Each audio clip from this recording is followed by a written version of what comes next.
Halo, di video kali ini saya bakal share ke kalian config Gcam BSG di Redmi Note 12. Oke, di video ini saya bakal share updatean config lagi untuk Gcam BSG 8.1 di Redmi Note 12. Nah, config yang kali ini bakal saya share config IP15 HDR, dan kalau semuanya udah siap, langsung aja kita install Gcam-nya. Kalau sekarang kalian lagi pakai Gcam BSG 8.1 di Redmi Note 12, nanti cukup siapin config-nya aja.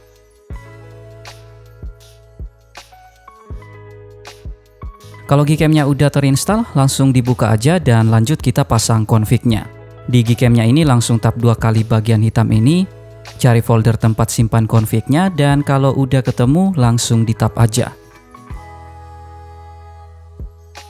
Kalau udah sampai di sini, Gcam dan config-nya udah berhasil terinstall ya, dan lanjut kita cek config-nya.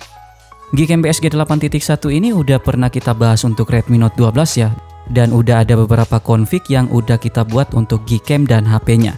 Dan kalau dibandingkan dengan config-config yang udah pernah saya share, perbedaannya ada di hasil fotonya. Nah, config IP15 HDR untuk Gcam BSG 8.1 dan Redmi Note 12 yang ada di video ini udah nggak ada kendala sama sekali ya. Gcam dan config-nya udah bisa digunakan buat foto dan video.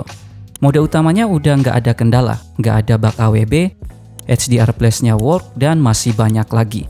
Selain itu, lensa-lensa yang ada udah work semua termasuk kamera depannya. Hasil kamera depannya juga udah lebih baik dari config BSG 8.1 yang dulu udah pernah saya share. Mode-mode lens seperti portrait juga udah nggak ada kendala ya, dan nggak ketinggalan. Mode malamnya udah work dan udah support astrofoto di semua lensanya. Nah, kalau nanti kalian pengen hasil yang lebih maksimal di mode malam, tinggal mainin aja fitur astrofotonya. Untuk mode video udah aman juga dan udah support perekaman sampai Full HD 60fps untuk lensa utama dan ultrawide. Nah, mode video ultrawide yang ada di config ini juga udah punya fitur EIS ya, jadi hasilnya jauh lebih smooth kalau dibandingkan dengan config BSG 8.1 yang dulu udah pernah saya share. Tapi harus diingat kalau mode videonya ini masih tetap noise di kondisi low light. Mode lain seperti slow motion udah work tapi tetap nggak smooth, sedangkan timelapse-nya udah work dan udah support di ultrawide juga. Sisanya kayak panorama udah work dan udah support ultrawide juga, dan photosphere-nya juga udah bisa digunakan. Sekarang kita lanjut preview hasil foto yang udah diambil menggunakan Gcam BSG 8.1 config IP15 HDR di Redmi Note 12. Berikut hasil fotonya.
Config IP15 HDR ini udah ngasih hasil foto yang maksimal ya, dengan detail yang pastinya udah tajam banget, foto bokeh yang jauh lebih rapi, dan warna yang terlihat lebih natural.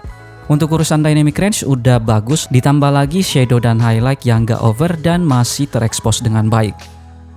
Udah cocok banget lah buat foto siang, malam, ataupun objek. Overall, config IP15 HDR Gcam BSG 8.1 untuk Redmi Note 12 ini udah ngalamin peningkatan yang cukup signifikan ya, baik untuk hasil foto, mode video ultrawide yang lebih smooth, dan UI dan viewfinder yang juga udah jauh lebih smooth. Yang paling penting, kamera depannya udah mampu ngasih hasil foto yang jauh lebih maksimal. Kurangnya paling sisa masalah mode video aja yang tetap noise di kondisi low light dan slow-mo yang gak smooth. Tapi masalah ini kayaknya sih memang udah susah buat dibenerin di Redmi Note 12, karena ini balik lagi sama ISP dan sensor yang digunakan di HP-nya. Jadi itu dia config Gcam BSG di Redmi Note 12. Terima kasih sudah menonton video ini, tetap positif, rendah hati, dan sampai jumpa di video selanjutnya.